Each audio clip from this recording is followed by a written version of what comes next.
बिस्मिल्लाहिर्रहमानिर्रहीम। आज का हमारा टॉपिक है रेफरेंस इलेक्ट्रोड। रेफरेंस इलेक्ट्रोड ऐसा इलेक्ट्रोड होता है जिसकी जो इलेक्ट्रोड पोटेंशियल है वो स्टेबल और वेल नोन होता है, और इसका जो हाई स्टेबिलिटी इस इलेक्ट्रोड की हम अचीव करते हैं उसका तरीक़ेकार ये होता है कि हम हर जो पार्टिसिपेंट इसमें इन्वॉल्व होता है रिडक्स रिएक्शन के अंदर इसके इलेक्ट्रोड में, उसकी कांस्टेंट कंसंट्रेशन लेते हैं। और कांस्टेंट कंसंट्रेशन के लिए हम आमतौर पर सैचुरेटेड सोल्यूशन ले लेते हैं उन पार्टिसिपेंट्स का, या बफर्ड सोल्यूशन ले लेते हैं। रेफरेंस इलेक्ट्रोड में तीन खूबियों का होना ज़रूरी है। एक तो ये है कि वो नर्स्ड इक्वेशन को फॉलो करें, और दूसरी कंडीशन यही कि उनका जो इलेक्ट्रोड पोटेंशियल है वो स्टेबल हो, और तीसरा ये है कि टेम्परेचर के चेंज करने से इनका इलेक्ट्रोड पोटेंशियल में मामूली सी चेंज आए, ज़्यादा चेंज ना आए। एक बहुत ही कॉमन सी एग्जांपल हमारे रेफरेंस और स्टैंडर्ड इलेक्ट्रोड की वो स्टैंडर्ड हाइड्रोजन इलेक्ट्रोड है, जो हम पहले भी पढ़ चुके हैं। स्टैंडर्ड हाइड्रोजन इलेक्ट्रोड क्या है?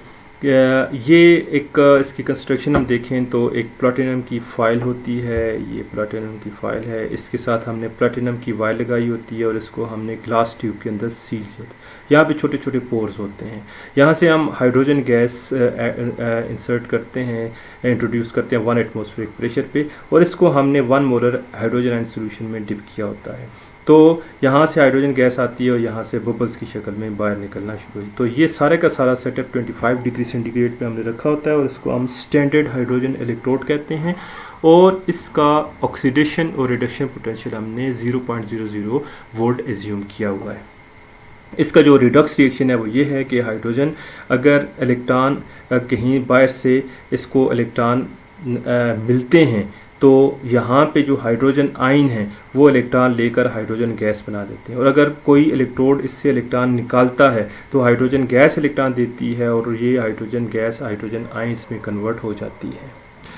लेकिन प्रैक्टिकली जो स्टैंडर्ड हाइड्रोजन इलेक्ट्रोड का यूज़ है वो बहुत लिमिटेड है, और उसकी वजह ये है कि इसकी प्रिपरेशन और इसको मेंटेन रखना जो है वो बड़ा मुश्किल काम है, क्योंकि हाइड्रोजन गैस जो है उसकी रिक्वायरमेंट की वजह से इसका जो हाफ सेल रिएक्शन में जो इसका इलेक्ट्रोड पोटेंशियल मेंटेन रखना वो बहुत ज़्यादा मुश्किल होता है। इसलिए हम ऐसे इलेक्ट्रोड आमतौर पर इसमें जो ज़्यादा स्टेबल इलेक्ट्रोड हों, और उन इलेक्ट्रोड्स को हमने इसी स्टैंडर्ड हाइड्रोजन इलेक्ट्रोड से कैलिब्रेट किया होता है।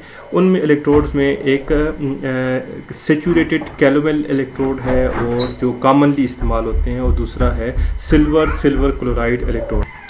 तो फर्स्ट हमारा है जी सैचुरेटेड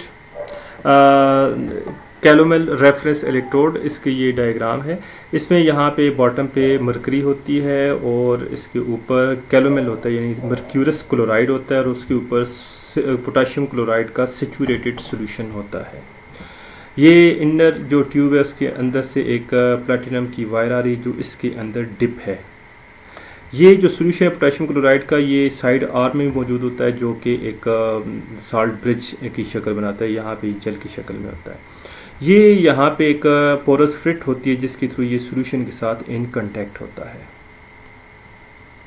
अच्छा, अब हमने जब इसका रिडक्स रिएक्शन देखना है, तो ये रिडक्स रिएक्शन में ये होता है कि जब इसको हम किसी भी दूसरे इलेक्ट्रोड के साथ, जिसको हम इंडिकेटर इलेक्ट्रोड कहते हैं, उसके साथ कनेक्ट करेंगे, तो अगर वो इसको इलेक्ट्रॉन प्रोवाइड करता है, यानी ये अगर इलेक्ट्रोड रिड्यूस होता है तो ये मर्क्यूरस क्लोराइड इलेक्ट्रॉन लेकर मरकरी में और क्लोराइड आयन में कन्वर्ट हो जाएगा। मरकरी यहाँ पे आ जाएगी, क्लोराइड आयन यहाँ पे सॉल्यूशन में आकर पोटाशियम आयन के साथ मिलकर क्रिस्टल्स बना देगी। और अगर कोई इलेक्ट्रोड जो इंडिकेटर इलेक्ट्रोड है वो इसमें से इलेक्ट्रॉनों को लेता है, यानी इसकी ऑक्सीडेशन करता है, तो फिर यहाँ पे जो क्लोराइड एंड सॉल्यूशन के अंदर है वो मरकरी के साथ मिलकर मर्क्यूरस क्लोराइड बना देंगे, और इलेक्ट्रॉन जो है वो उस इलेक्ट्रोड में चला जाएगा। इस इलेक्ट्रोड का जो इलेक्ट्रोड पोटेंशियल हमने फाइंड किया है with reference to standard hydrogen electrode वो 0.244 वोल्ट है। दूसरा जो हमारा इलेक्ट्रोड है वो सिल्वर क्लोराइड इलेक्ट्रोड है। इसमें ये होता है कि एक ट्यूब है ग्लास की, इसके अंदर सिल्वर की वायर है जिसको हमने सिल्वर क्लोराइड के साथ कोट किया हुआ है, और यहाँ पे पोटेशियम क्लोराइड सिल्वर क्लोराइड का सेचुरेटेड सॉल्यूशन है। यहाँ पे भी पोरस फ्रिट है जिसके थ्रू ये सॉल्यूशन के साथ इन कांटेक्ट होता है। ये यहाँ से हम दूसरे इलेक्ट्रोड के साथ इसको कनेक्ट करते हैं जो कि इंडिकेटर इलेक्ट्रोड होता है। अब इसका जो रिडक्स रिएक्शन है वो सिल्वर क्लोराइड यानी कि जो कोटेड है सिल्वर क्लोराइड वायर के ऊपर, सिल्वर की वायर के ऊपर अगर इलेक्ट्रॉन आते हैं तो वो इलेक्ट्रॉन लेकर सिल्वर क्लोराइड जो है सिल्वर मेटल बना देता है और क्लोराइड आयन सॉल्यूशन के अंदर चले जाते हैं। और अगर इस में से इलेक्ट्रॉन कोई निकालता है दूसरा इंडिकेटर इलेक्ट्रोड यानी इसकी ऑक्सीडेशन करता है, तो सिल्वर जो इलेक्ट्रोड यानी कि जो वायर के अंदर है तो वो सॉल्यूशन के क्लोराइड आयन के साथ रिएक्शन करके इलेक्ट्रॉन दे देता है इंडिकेटर इलेक्ट्रोड को, और सिल्वर क्लोराइड सॉलिड की शक्ल में उस वायर के ऊपर डिपॉजिट कर देता है।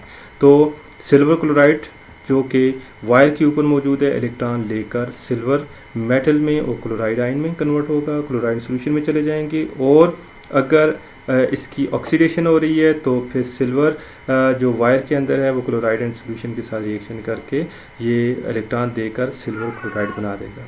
इसका जो इलेक्ट्रोड पोटेंशियल है वो 0.222 वोल्ट है जो कि हमें स्टैंडर्ड हाइड्रोजन इलेक्ट्रोड के साथ कनेक्ट करने से हमने फाइंड किया हुआ है।